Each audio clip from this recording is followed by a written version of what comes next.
Salut à tous, on se retrouve aujourd'hui pour une toute nouvelle vidéo. Aujourd'hui, ce sera une vidéo achat mais spéciale comics avec pas mal de trucs. On va avoir du DC Comics, on va avoir du Power Ranger, de Vinted, du Cash, etc. Franchement, très sympa, mais 100% comics. J'espère que ça va vous plaire. Allez, c'est parti.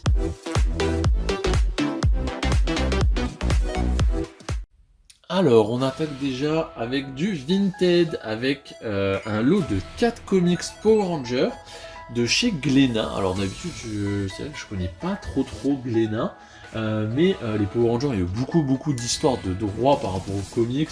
Ça a beaucoup volé d'un éditeur à un autre. Glénat avait sorti ça il y a déjà un petit temps, hein, je crois que c'était 2019 ou 2020, une collection de Power Rangers avec 4 tomes, plus des petits spin-offs sur des personnages. Moi j'ai trouvé la collection complète des 4 tomes, avec le premier, le Power Ranger, Ranger Vert année 1. Donc déjà je trouve que niveau des jaquettes, ils sont très jolis. Il y a toujours un espèce de petit cadre avec des éclairs. Et les images, évidemment, classiques au milieu. Alors Glénat, eux, par rapport à tout ce qui est DC ou même Marvel, ils ont vraiment le souci déjà qualité-prix, parce que ça c'est sorti à 10 balles, pour vous faire une idée, sachant que chez DC, sur les Urban Comics et tout ça, on est facilement dans les 17-18 euros, et c'est pas une qualité moindre, hein, vous voyez, hein, donc pareil à l'intérieur, c'est très propre, on est sur une couverture rigide, 100% couleur, avec du papier de bonne qualité, qui est plutôt épais. Donc voilà, très cool. Donc niveau qualité-prix, franchement, j'étais très étonné. Sauf que, bah voilà, l'envers du décor, c'est que ça monte très vite. Donc déjà, il y a eu tout le souci de droit, etc. Il n'y a pas eu beaucoup de rééditions de tout ce qui est Power Ranger. Donc les prix ont quand même assez vite augmenté, sachant que c'était vendu que 10 euros. Donc voilà, moi j'ai eu le lot pour 50 balles avec les ports, pour vous faire une idée. C'était vendu 40 quoi, de base. Donc voilà, au niveau de l'histoire, donc on est vraiment sur une origin story Power Ranger, avec les persos qui se rencontrent. Vous avez un nouveau Ranger, Tommy, qui vient rejoindre les Power Rangers pour lutter contre Rita Repulsa, évidemment. Et donc on va vraiment connaître ce nouveau personnage qui s'adapte au groupe, et avec sa rivalité avec Jason, évidemment, qui se demande comment gérer un 6ème Power Ranger. Donc là on est vraiment sur une origine assez classique du Power Ranger vert. Donc voilà, ça c'est le premier. Le deuxième, il s'agit du l'ère du dragon noir. Vous voyez toujours ce type cadre qui est très propre. Vous avez aussi sur les tranches Power Ranger souvent d'une autre couleur, qui représente évidemment un autre Power Ranger. Donc là toujours Rita qui veut finaliser son plan de conquête du monde. Vous avez les Power Rangers qui sont livrés à eux-mêmes parce que Zordon n'est plus là, et donc ils vont devoir lutter contre elle et entrer dans l'ère du dragon noir. Très joli avec le Megazord, je trouve ça très beau. Niveau graphique, on est vraiment sur une suite, c'est très joli. Donc on est sur la première génération des Power Rangers, évidemment, vous l'aurez vu. Je trouve qu'en comics, ça rend vraiment bien. Moi j'adore l'animé, et je voulais absolument me les choper en comics, pour voir un peu ça. Le troisième, il s'agit de l'ère de Repulsa. Donc là, dans cette histoire, c'est Tommy et Billy qui sont perdus dans un mystérieux univers sans leur pouvoir. Et donc sur la Terre, vous avez Rita, Jason, Kimberly, Jack et Trini et Alpha 5 qui doivent faire tout leur possible pour sauver Gordon. Donc voilà, vous êtes vraiment sur la suite. C'est une histoire complète en 4 tomes, donc ça c'est quand même cool. Et le dernier, le règne de Lord Drakon.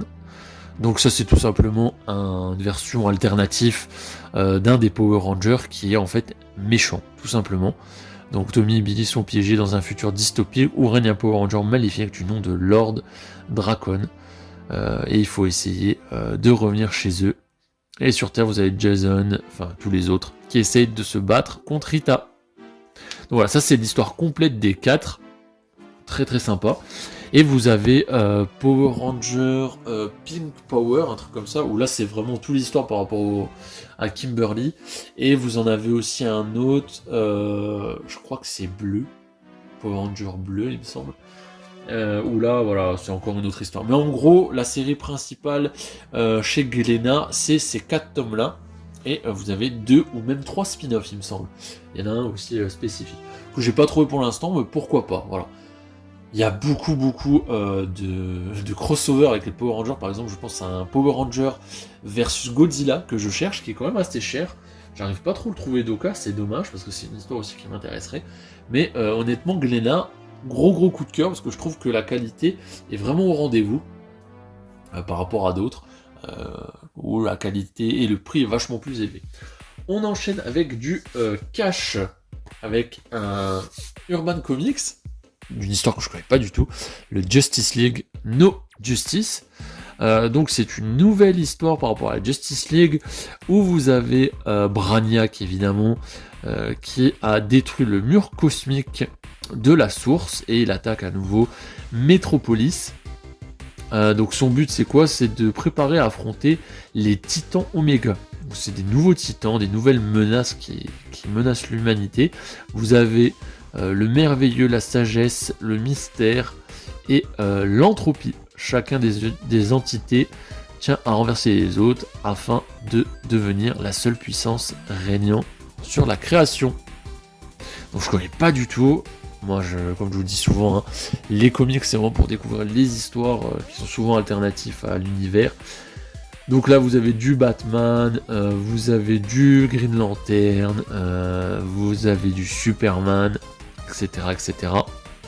Mais un petit peu différent, avec une nouvelle équipe. Niveau qualité, comme d'habitude, ça je m'inquiète pas, Urban Comics, c'est cher, hein, franchement si vous les achetez neufs, c'est quand même assez cher, mais qualitativement, c'est là. Brainiac, etc. C'est joli, hein, franchement j'aime bien. À découvrir. Oh, j'aime beaucoup le costume de Batman.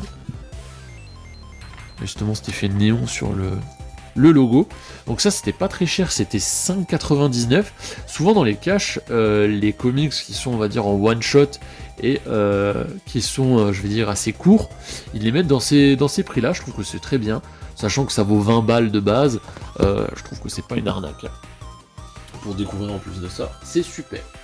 Et le deuxième que j'ai trouvé aussi dans un cache, alors là c'est une édition que je connais pas du tout, ils appellent ça les Black Label.